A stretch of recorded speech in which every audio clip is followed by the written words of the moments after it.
Hello knitters, I'm Mary Annarella of Lyrical Knits, and I'm putting together a tutorial for you to show you how to do a provisional cast on at the underarm of a top-down sweater.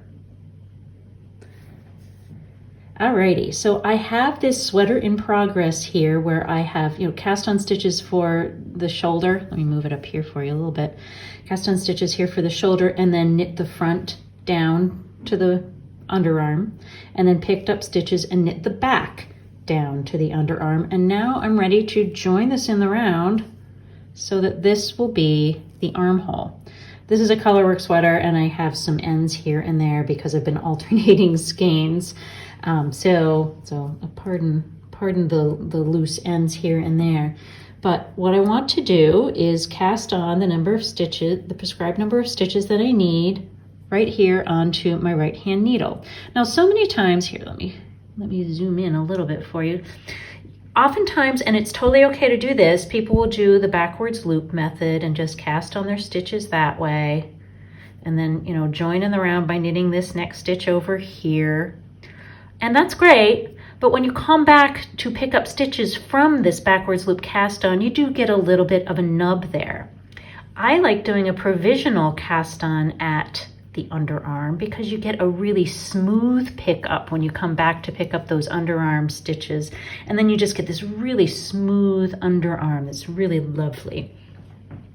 So to do that, you need a few things. For a provisional cast on, you need some waste yarn, and I thread it onto just a tapestry needle here.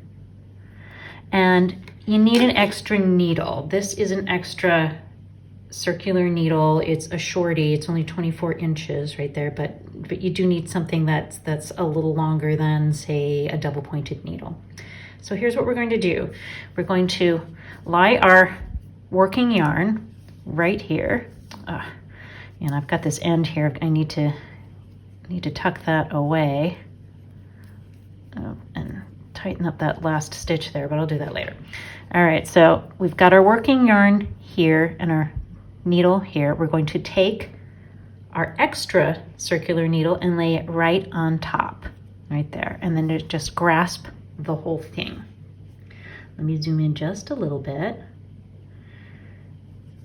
All right, and I'll scoot these back, and then what we'll do is wrap our yarn around both needles the number of times for the number of stitches that we need. So I need to cast on 6 stitches at my underarm for this particular size, so I'm going to loop this around 6 times. So let me free that there. Okay, so 6 stitches.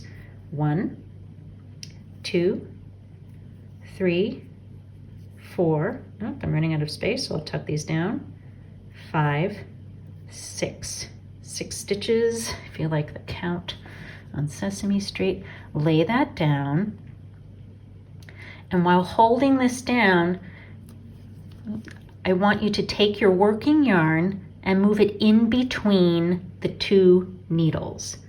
So we're going to move it, take this and move it forward and then in between the 2 needles like that. There we go. That secures your working yarn for you, because now what we need to do, because we can't keep knitting with these 2 needles here, that's going to throw our gauge off. What we do now is we're going to pull the circular needle, your extra circular needle through, but only until we get to the cord over here. So let's do that, and I'll zoom this out a little bit for you so you can see. I'm going to lay this down and I will pull the needle through till the cord is right there. All right, beautiful. Now I'm going to lift this up, grab my working yarn, hold it securely, and yes, this is a little fiddly, but it's going to get a lot easier. Oops, got to fish out this little stitch that I'm trying to knit, and I'll knit the next several stitches that are up on my left hand needle. Like that. Okay. You probably all don't need to see me knit all these stitches, but I just want to get in, I don't know, 3 inches or so, maybe 2 to 3 inches, let's say. till I'm sure that my provisional stitches are secure. So I'll lay that down, and now I want us to take, now I can lay this down and not worry about this needle coming, losing any of my stitches there. So there we go. Let's take a look at our provisional stitches now.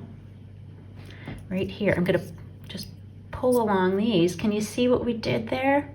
Yeah, when we come back around, we're going to knit from the top of these. And when we come back around to pick up stitches for the underarm, we'll have the other end of those stitches available to us.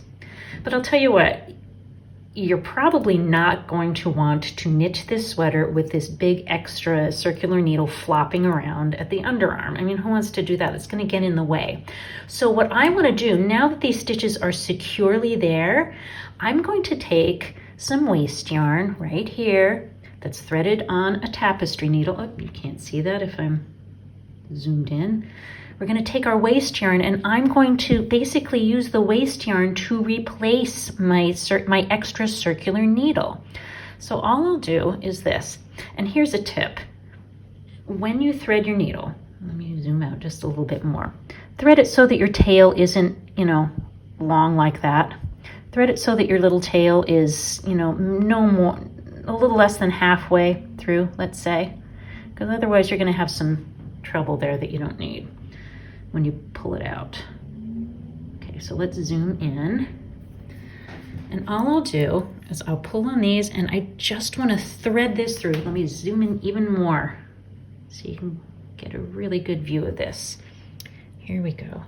I'm threading it through 1, through 2, through 3, 4, 5, 6. If you have a lot of stitches there, you can do these one at a time. And look, I need to follow exactly where my extra circular needle is going. So I'll pull it through there. Aha. There we are. Now I've pulled it. Now my little tail is through, so I can free that up and put this tapestry needle away. Now what I'll do, and please do this, secure the ends of your waste yarn. I just like to do a little slip knot like that, because I can always cut it off later. And so now it's secure and these stitches aren't going to go anywhere. Once you have done this little slip knot, now we can remove the extra circular needle. So now I'm going to do that, and I'll pull it right on through. It might be a teeny bit tight, but that's okay, because your stitches are safe. They are safe. So you can confidently just pull that out, just like that. There we go. So what I'll do next is I'm going to knit around until I come back to these, and I'll show you how we can pick those up and knit those stitches again. I'll be right back. Okay, the first underarm provisional cast on was so much fun that I thought we'd do it one more time. On the other underarm, I'll show you this one more time so that we can get the hang of it. I will have my working yarn just laying right there, and I will take my extra circular needle, lay it right on top. I'm casting on 6 stitches, so I need to go around 1, 2, 3, 4, 5, 6 times. I didn't run out of space that time. Lay it down. I'm going to put my working yarn in between these 2 needles and then push those stitches back so that they're nice and safe. Hold that down like this, and now I'm going to remove my extra circular needle. Well, actually, I won't remove it. Sorry, I'm not removing it. I am merely pulling it through to the cable, just like that. Now I'm going to hold this whole thing steady, and this is honestly the only, hard part of this. And knit those next stitches. There we go. I'll zoom out. You don't need to see my hands that closely. Here you go. I'll just knit a bunch of stitches until I feel like I'm far enough in that nothing's gonna fall off.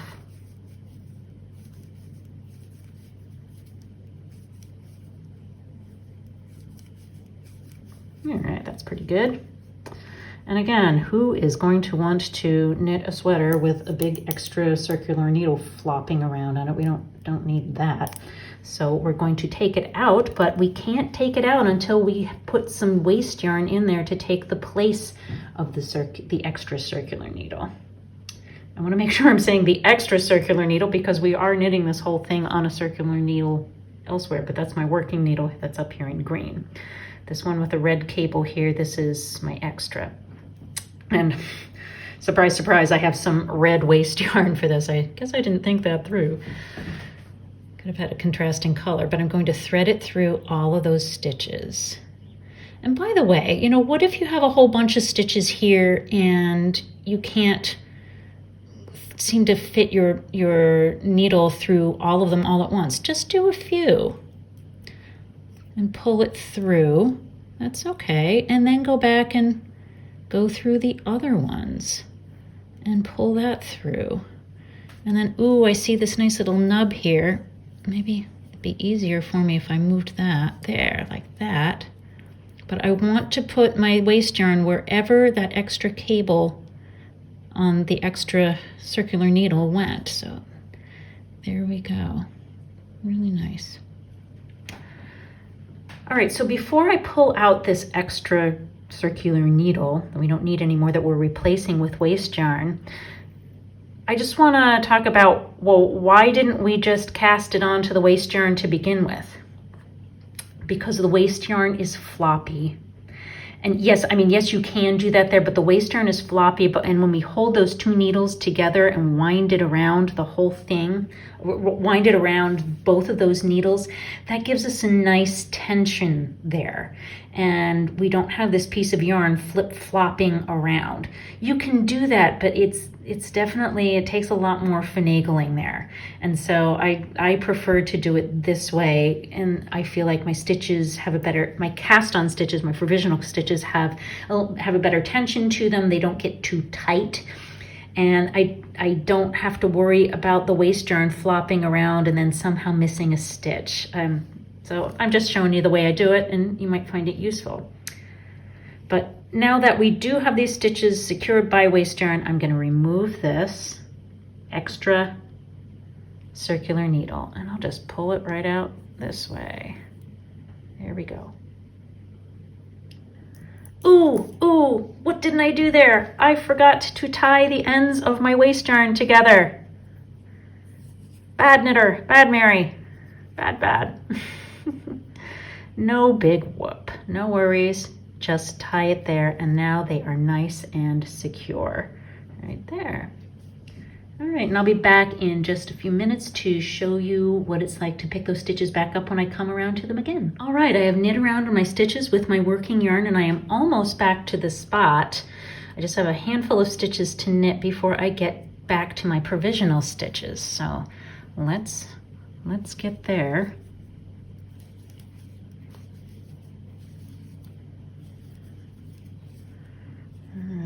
Up there, and oh, this last stitch here is so loose on the row below. I will go back and tug that later, but here they are. All right, what I want to do, see how I'm pulling on the waste yarn there, and that really shows me where my provisional stitches are. Sometimes I'll even just take this middle finger here.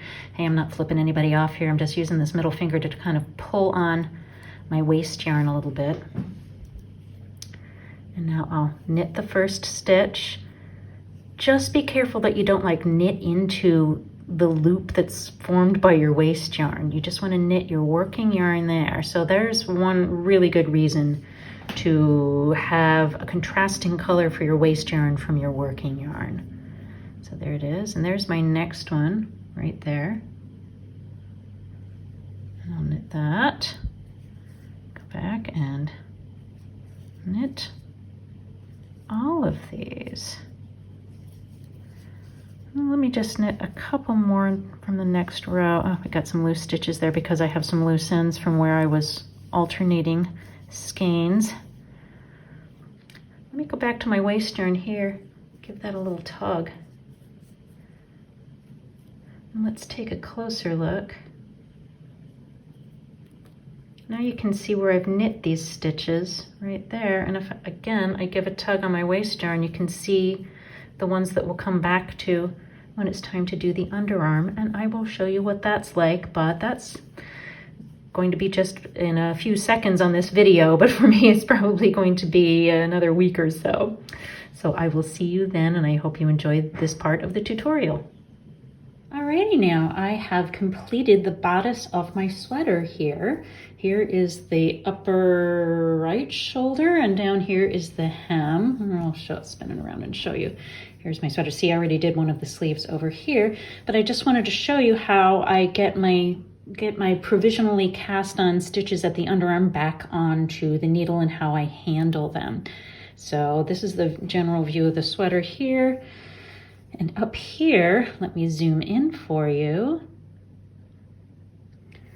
are my provisionally cast on stitches on my red waist yarn. Okay, so you can see if I pull them up, you can see the stitches pretty easily.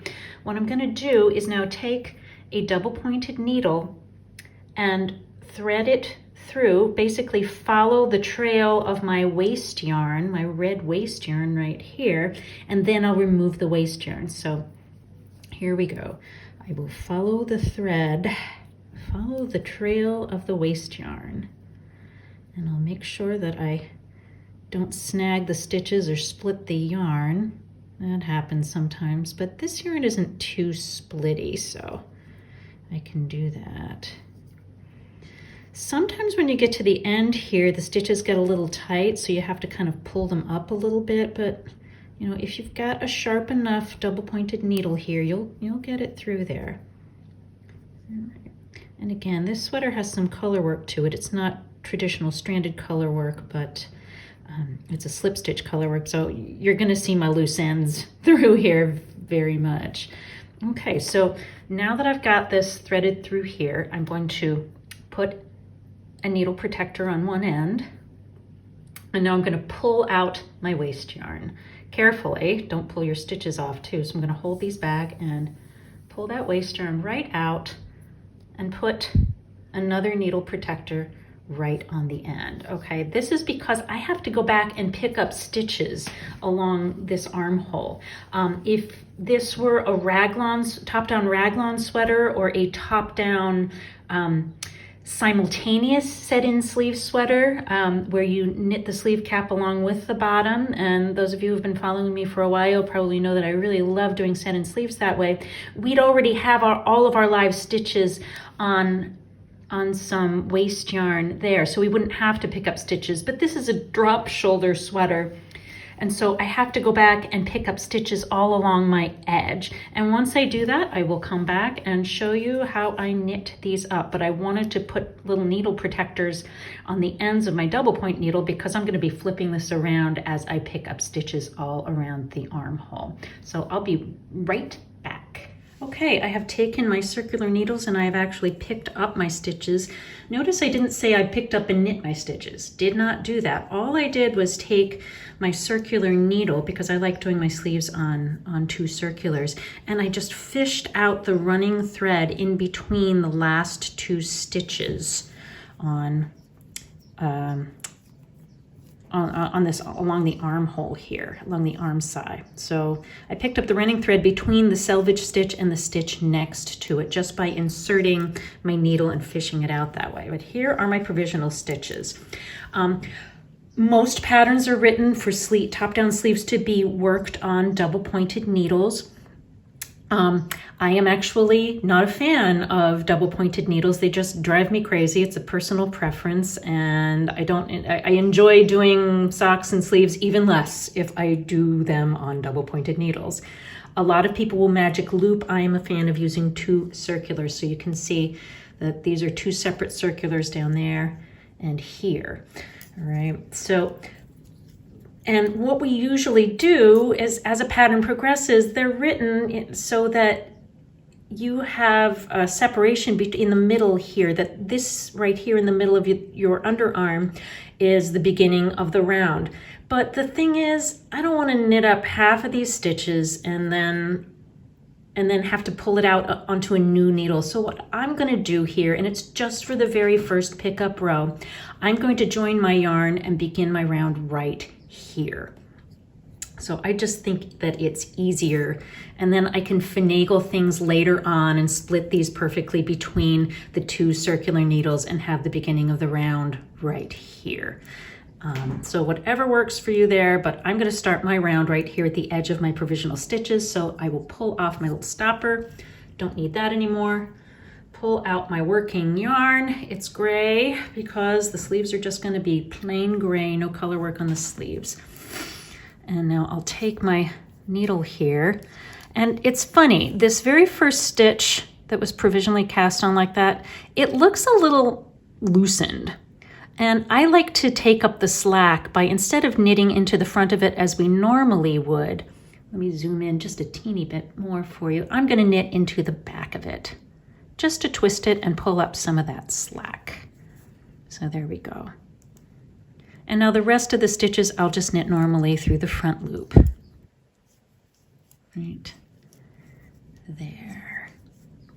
And now I'm not going to need this double point needle anymore, so poof, get rid of that. Don't need it. Now what I'll do is I'll come back up here and I'll knit all the stitches that those running threads that I picked up. So I just picked up the running threads and now I'm knitting them. I know that a lot of knitting patterns, including my own, will tell people to pick up and knit, 40 stitches along the front edge of blah, blah, blah, blah, blah. That's because it's a traditional thing and that just works out for most people. But when you tweak your technique a little bit, like we did here, doing a provisional cast on, I like to, you have to adjust a little bit. And this makes more sense for me. I don't like having to go and picking up all of my stitches and then figuring out going, oh, I'm short 4 stitches. Now I have to go back. That's a real pain. I would rather pick them up and plan out picking up my 40 stitches along the front side or however many you need before I have joined my working yarn. All right, so we are at the tippy top there. Yeah. And I'll just pull that through because again, I'm using 2 circular needles. But let's take a look at our underarm stitches right here. Look how smooth that is. Okay, this little middle row right here, those were provisionally cast on. And you cannot tell that, from the pink on down that the stitches were knit going this way, and that from here on up, the stitches are going to be knit this way. It is nice and smooth and it's going to look beautiful. I'm going to set this aside and I will show you how beautiful it looks on the underarm of the other sleeve. So there we are, right there.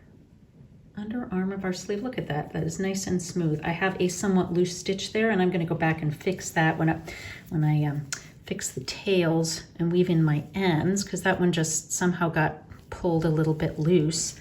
And I actually have a slight gusset here, but if I cover up my loose stitch with my thumb, you can't tell. Let me zoom in just a little bit more. Look how smooth that is. It's a really smooth, beautiful underarm. And again, from the pink on down, these stitches were knit this way. And from the pink on up, the stitches were knit in the opposite direction. It is smooth and lovely, and it gives you a beautiful underarm. So as you're wearing the sweater and lift up your arm, someone will say, wow, that is one gorgeous armpit on your sweater. So I hope you've enjoyed this tutorial. If you have, make sure you hit like, hit subscribe to my newsletter. You will get a couple of freebies when you confirm your subscription. via email, and the freebies are for a really nice little garter tab tutorial for crescent shawls that I engineered, and you get there's a little free pattern in there. Right now it's a free cowl pattern that is really cool construction. I do change up that one freebie every now and then, so it might be something different if you're viewing this video months after I have recorded it. But anyhow, I hope you have a great day, and I hope that you enjoyed this tutorial very much. Here's to smooth underarms forevermore. Bye-bye.